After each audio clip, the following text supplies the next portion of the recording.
Assalaamu calaykum waraxmatullaahi wabarakaatu. Dhegeystayaasha iyo daawadayaasha qiimaha iyo qadarinta inaga mudan ku soo dhawaada mar kale iyo cashirkeenii Chemistry Secondary Form 1 Chapter 2 Lesson 1. Chapterka waxaan uga hadli doonaa insha Allahu tacaala classification of matter, ablaynta matterka ama qaybinta matterka ayaan kaga hadli doonaa. Matter maxaa la yiraahdaa? Ayaan kaga hadli doonaa properties of matter, astaamaha matterka, the particle theory of matter, aragtida socodka ee walaxda, states of matter, wajiyada matterka. Waxaan kaga hadli doonaa chapterkan changes in state of matter, xaaladaha matterka isbedelada ku dhacaya. Classification of matter based on its composition, qaab dhismeedkiisa marka la fiiriyo matterka waxyaabaha loo kala qaybiyo. Laba qodob baynu darsigan uga hadli doonaa maanta. Matter maxaa la yiraahdaa? Properties of matter, astaamaha matterka uu leeyahay. Saan hore usoo sheegnay, matter is defined as anything that has mass and occupies space. Matter waxaa lagu qeexaa waa wax kasto oo cuf leh oo buuxin kara meel maran buuxin kara. Tusaale, the air breathe, hawada aan neefsano, the food we eat, cunada aan cunno, the water we drink, biyaha aan cabno, dhammaan waxa weeyaan waa matter weeye. Mass and weight, cuf iyo culays maxaa la kala yiraahdaa? Waa laba eray oo isu dhow dhow laakiin kala baaxad leh oo mid walba macno gaar ah tusinaya. Mass inaad garato, cuf maxaa la yiraahdaa? Weight, culaysna maxaa la yiraahdaa? Haddaan ku hormarno mass, haddaan qeexno, is a measure of the amount of matter in an object. Mass ama cuf waxaa la yiraahdaa is a measure of the amount, waa cabiraada, waa in la cabiro qadarka ama inta of matter ee walax in an object ee shay uu ku jiro. Shay inta walaxi uu ka kooban yahay marka la cabirayo ayaa la yiraahdaa mass. Tusaale, buuggan aad haysato inta kilogram uu yahay ama gram uu yahay marka la cabirayo waxaa la yiraahdaa mass. Mass is a measure, waa cabiraad, of the amount of matter, walax intay tahay, in an object, shay. Shay inta walaxi uu ka kooban yahay marka la cabirayo ayaa mass la yiraahdaa. Mass is usually measured in grams. Gram baa lagu cabiraa, halbeega la yiraahdo gram oo laga soo gaabiyey xarafka G. hadduu halbeeg weyn yahayna waxaa lagu cabiraa kilogram, kg, kilogram aa lagu cabiraa. And denoted using M or M capital, waxaana lagu asteeyaa matterka masska. Masska waxaa laga soo gaabiyaa M aa laga soo gaabiyaa small ama M capital. Mass measures the quantity of matter regardless of both its location in the universe and the gravitational force applied to it. Massku wuxuu cabirayaa walaxi inta ay tahay. Lama fiirinayo location in the universe, koonkan ama dunidan walaxda meesha ay ka joogto, ma dhulkay taallaa, ma kor baa loo hayaa, looma fiirinayo mass cuf markaan ka hadlayno. And gravitational force applied to it, iyo xoogga cufisjiidadka dhulka looma fiirinayo. Waa arki doonaa wax weyd la yiraahdo ayaa jiro. Culaysku waxaa loo fiiriyaa halka uu yaalo iyo soo jiidashada dhulka loo fiiriyaa. Laakiin mass cufku looma fiiriyo meesha uu yaalo iyo gravitational force labadaba looma fiiriyo. Masalan, buuggan inta gram uu yahay kuma xirna dhul miyuu yaalaa, ma koraa loo hayaa, kuma xirna. Taasoo ka wadaa marka. An object's mass is constant in all circumstances. Shay ama walax culayskeedu waa constant, isma bedesho xaalad walba. Buuggan hadda aad cabirto 60 gram oo noqdo ama 100 gram oo noqdo, berito waxa way intaas oo noqonayaan. isma bedelayo. Contrary to weight, marka weightkii asaga culayska iyo cufku waa iska soo horjeedaan. And force that depend on gravity, iyo xooga soo jiidashada dhulka, waxyaabahaas oo dhan asagu shaqo kuma leh. Mass is a constant wherever you are, but weight change with position due to earth gravity.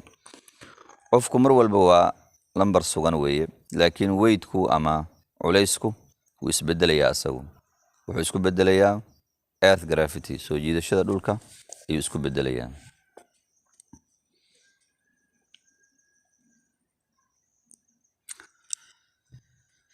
waxaan galaynaa halkan weight ayaan galaynaa marka. Culays maxaa la yiraahdaa asaguna? Weight is a measure of force of gravity acts up on that mass. Culays waxaa la yiraahdaa is a measure of force of gravity. Waa cabiraada xooga soo jiidashada acts up on that mass ee culayskaas la saaray. Tusaale, kursiga aad ku fadhido wuxuu leeyahay mass ayuu leeyahay, cuf ayuu leeyahay. Kursiga laakiin markii dhulka la dhigo, culayska uu dhulka ku hayo waxaa la yiraahdaa weight ayaa la yiraahdaa, markaas culays baa la yiraahdaa. laakiin kursiga keligiisa marka la cabirayo maxaa la yiraahdaa? Mass, waa cuf. laakiin markii uu dhulka uu xiriir la yeesho, soo jiidashada dhulka, culayska uu ku hayo dhulka marka la cabirayo waxaa la yiraahdaa weight ayaa la yiraahdaa, culays baa la yiraahdaa. Weight is the measure of the amount of force acting on a mass. Weightku waxaa lagu cabiraa inta xoog ee waxa weeyaan saaran culayska. Shaygan culayska leh inta xoog asaga uu saaran yahay due to gravity, iyadoo loo fiirinayo soo jiidashada dhulka. Weight waxaa laga soo gaabiyaa W capital laga soo gaabiyaa, waxaana lagu cabiraa Newton oo N laga soo gaabiyey. ninkii soo saaray ayaa waxa weeyaan loogu magac daray. Properties of matter, astaamaha matterka. Astaamaha matterka ayaan halkan ka bilaabaynaa. Properties, astaamo maxaa la yiraahdaa? The characteristics that enable us to distinguish one substance from another are called properties. Astaamo waxaa la yiraahdaa waa waxyaabaha inoo ogolaanaya inaynu ku kala socono walxo shay kale waxyaabaha uu kaga duwan yahay. Markaan rabno inaan sheegno ayaa la yiraahdaa properties ayaa la yiraahdaa. Chemistry-ga marka aynu joogno waxaa jirto laba properties ayaa jirto, oo laba astaamood ayaa jirto oo la kala yiraahdo physical properties iyo chemical properties. Physical properties waa astaan duleed oo shaygan dushiisii waxa ka muuqda astaan u ah, iyo chemical properties iyo astaan kiimikaad. Astaan kiimikaad waxaa la yiraahdaa shaygan markuu isbedelo uu nooc kale uu noqdo. Physical properties waa shayga markuu xaaladiisa caadiga uu yahay waxaad uga jeedo la yiraahdaa isbedel duleed. aan ka hadalno physical properties maxaa lagu qeexaa? A physical property is a character of matter that is not associated with a change in its chemical composition.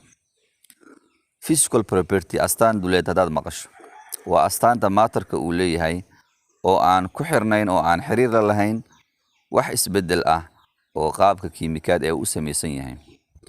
Shaygan mathalan qaabka kiimikaad ee asaga u samaysan yahay markaan wax isbedel ah ku dhicin oo sidiisii uu yahay ayaa waxaa la yiraahdaa physical property. Tusaale,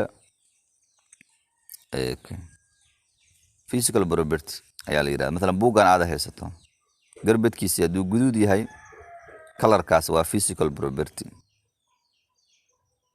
Shayga hadduu dhadhamayo dhadhan uu leeyahay waa physical property. Hadduu dhalaalayo waa physical property.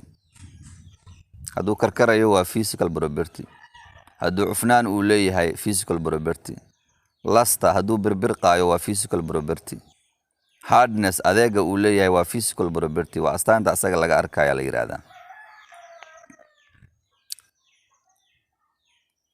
Physical properties are used to observe and describe matter. waa wax la arkayo oo matterkana ka sheekeynaya shayga. waxaa ka mid ah buu yiri appearance, muuqaalka shayga muuqaalkiis, texture oogadiis, color midabkiis, other adoorihiis inuu soo carfaayo inuu soo uraayo, melting point barta uu ku dhalaalo ma 100 ama 50 ama 1000 ama 500, boiling point barta uu ku karkaro, density cufnaantiisa, solubility milmidiisa, polarity inuu polar yahay in kale mise non polar, and many others iyo waxyaabo kale laga fiiriyaa. Physical properties waxaa loo qaybiyaa ilaa 2 qaybood kale, intensive properties iyo extensive properties aa loo kala qaadaa. Intensive properties maxaa la yidhahdaa are physical properties which don't depend on the amount of substance present. Intensive properties waxaa la yidhahdaa waa astaamaha muuqaalka ah ee aan ku xirnayn walaxdan qadarkeedii ama inta ay tahay. Color midabkoo kale marka laga hadlaayo waa intensive property, kuma xirna walaxdan tiradeedii kuma xirna inta ay tahay. Taste dhadhanka intensive property waa iyo wixii la mid ah, melting point, boiling point. Extensive properties waxaa la yidhahdaa waa physical properties, waa astaan duleed that depend on the amount of substance present. iyadu waxay ku xiran tahay tirada shaygan laga helayo. tusaale waxaa ka mid ah mass, cufka marka la cabirayo waxay ku xiran tahay marka the amount tira la sheegaa intaas weeye. Volume mugga marka la cabirayo tiray ku xiran tahay. Length dhererka tiray ku xiran tahay. Heat kulka capacity intuu leegyahay marka la cabirayo. waxaas oo dhan waa extensive properties la yiraahdaa, waa tiray ku xiran yihiin. waxaan tiro ku xirnayna intensive properties la yiraahdaa. waxaa jira wax la yiraahdo physical change, isbedel duleed wax la yiraahdo. Physical change is a change in the state of properties of matter without changing its chemical composition. isbedel duleed waxaa la yiraahdaa waa isbedel ku imaanaysa xaaladda matterka iyadoo aan kiimikadeedii iyo qaab dhismeedkeedu uusan isbedelaynin. kaasoo kale waxaa la yiraahdaa isbedel duleed. tusaale biyo waa barafoobeen. biyahan barafka ay noqdeen waa isbedel waay, laakiin isbedel kiimikaad ma aha. waa isbedel oo oogada shayga walaxda uu ku dhacay bis. kaasoo kale waxaa la yiraahdaa physical change. barafkii waa la bedeli karaa, waa la dhalaalin karaa, biyaa loo bedeli karaa. marka waa isbedel ku salaysan kiimikada iyo qaab dhismeedkiisa maba ahaba. sida dhalaalidoo kale melting, dhalaalida, freezing, qaboojinta walaxa marka la qaboojinayo, change in size, cabirka markii walax isbedesho, iyo wixii la mid ah. kaasaa waxaa la yidhahdaa physical change. dhegeystayaal daawadayaal casharkeeni maanta halkaas ayuu inoogu egyahay. fadlan subscribe.